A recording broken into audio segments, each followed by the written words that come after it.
Hey my brothers and sisters, it's your boy Zacho and welcome back to some more ZZZ. In today's video, we are going over the kits for Lucia, Yodari, and Manato. So, yeah, all this is based upon what was said in the live stream, so not all the information is available, but I will provide everything that was said in a more condensed and understandable way.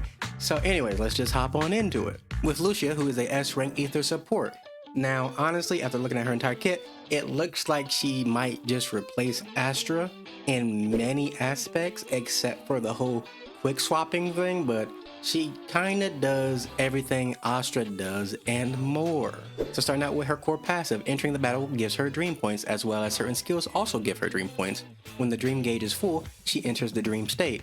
When using a whim attack, she consumes points to turn it into a harmony attack. Now as far as what exactly is whim attacks, as of right now all we know for sure is that her base skill is considered a whim attack. Continuing forward, when Lucia is off field and an ally hits an enemy, she will also consume dream points to trigger aftershock. On top of that, upgrading her skill, which we will talk about later, or triggering aftershock will apply the Dreamer's Nursery Rhyme buff to all allies, increasing their damage, and also entering the dream state. Also activates her Ether Veil Wellspring, which increases the max health of all allies on the field, which the visual cue is little bubbles on the edge of your screen. Now over to her skills. So pretty much the base skill by itself is just damage, it just deals damage, but if you're in the dream state, it becomes a harmony attack and it gives the Dreamer's Nursery Rhyme buff to your allies, and the EX skill is a harmony attack that deals damage and grants allies the Dark Breaker status, giving a sheer force boost. Now on top of this, when a harmony skill deals damage, the final hit's damage will increase based on the percentage of Lucia's health, and after using the EX skill, Lucia can follow up with her 5th basic attack hit. And the buff provided by the Dark Breaker effect is dependent on Lucia's initial HP. Now moving over to her basic attack, it's pretty straightforward. It's just a 5-hit basic attack string with the 5th hit being an AoE attack, and her additional ability is activated by having a rupture or stun agent on the team.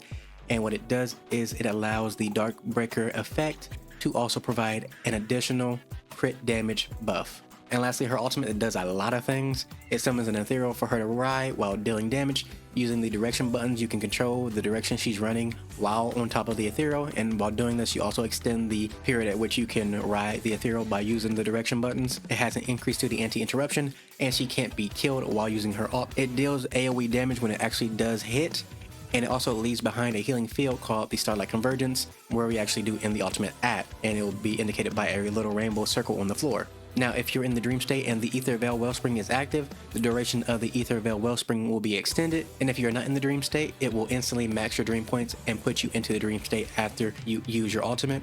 And if the ultimate is used while you are in the dream state, Lucia will regain a full bar of dream points when exiting the dream state to put her right back into the dream state, allowing you to get all the buffs back more easily. Now like I said, she does a lot of what Astra does, which is healing, crit damage, and just damage bonus in general. The only difference is she also gets the sheer damage boost as well, while Astra is more of a quick swapping person.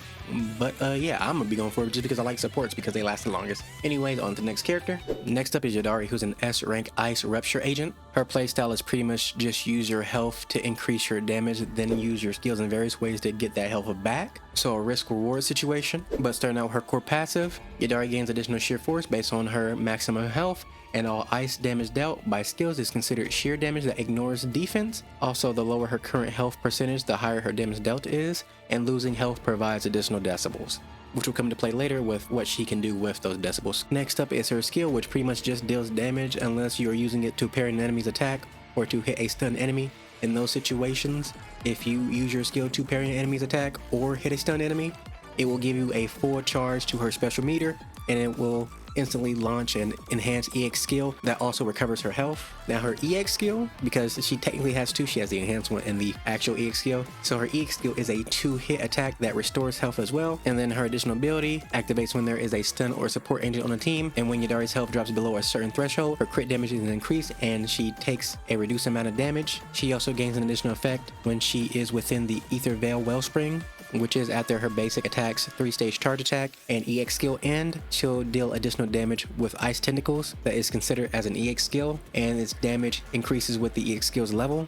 Next up, her basic attack, which has a lot in it as well. It is a 3-hit string, and the 3rd hit restores some health when hitting enemies. If the basic attack is held, Yodari will continuously consume health to charge up a spinning attack It can be charged up to 3 stages, which is shown by not only the meter that's below her energy bar, but also by the camera zooming in more and more with each stage. And then after releasing, she will deal ice damage based upon the current charge level. After using the charge attack, she can follow up with the 3rd hit of her basic attack string, and its damage is increased based on the current charge level. Also, while charging, if an enemy hits Yodari, her tentacles will block and reduce the oncoming damage. And then also under certain conditions, the tentacles will also counterattack, but they didn't really specify what those conditions are. And then lastly, it also has the effect of, if used to parry an enemy's attack or to hit a stunned enemy, you gain a full charge, and you also launch the enhanced EX skill, recovering health. Next up, her chain attack. When landing the final hit of a charged attack, EX skill, or chain attack, while having 3000 decibels, consume 3000 decibels to automatically activate Ether Veil Wellspring, which increases the max health of all allies, which is also the visual cue of the bubbles on the other of your screen. And then while in Ether Veil Wellspring,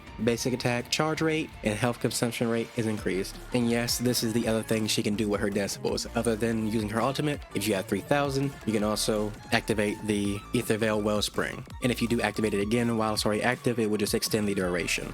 And lastly, her ultimate deals massive ice damage in a large area. And for some reason, I do not know why, in the live stream they said that it can only be activated once, so I don't know if they said that to let people know it's not similar to the Yishuan's. I don't know, but if it really can only be used once, that's weird.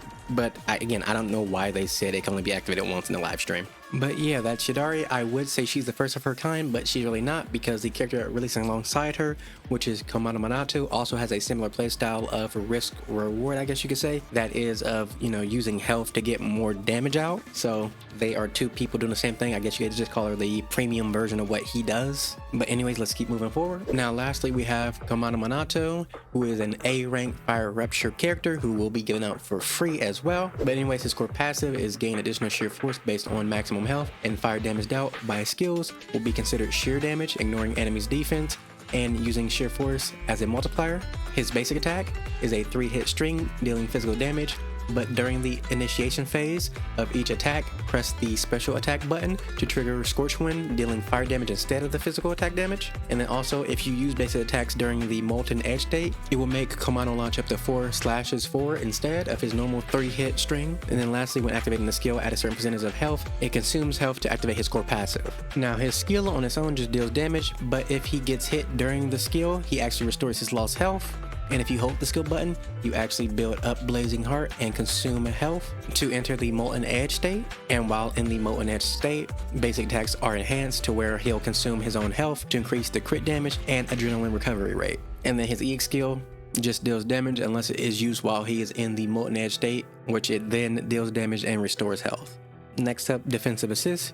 He accumulates a ton of Blazing Heart when triggering a defensive assist.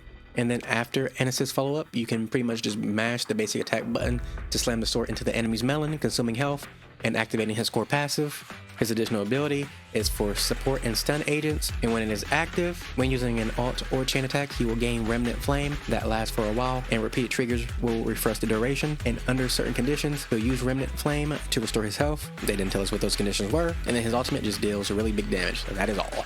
But yeah, he just seems like a cheaper Yidhari. I mean, honestly, they have a similar playstyle of using health for benefits. But yeah, that is all the characters. Let me know who you are excited for, if any of them. We also have Vivian and Jafufu coming back, so if those characters interest you also, you can let me know. But yeah, I will see you in the next one. Love you guys, and bye-bye.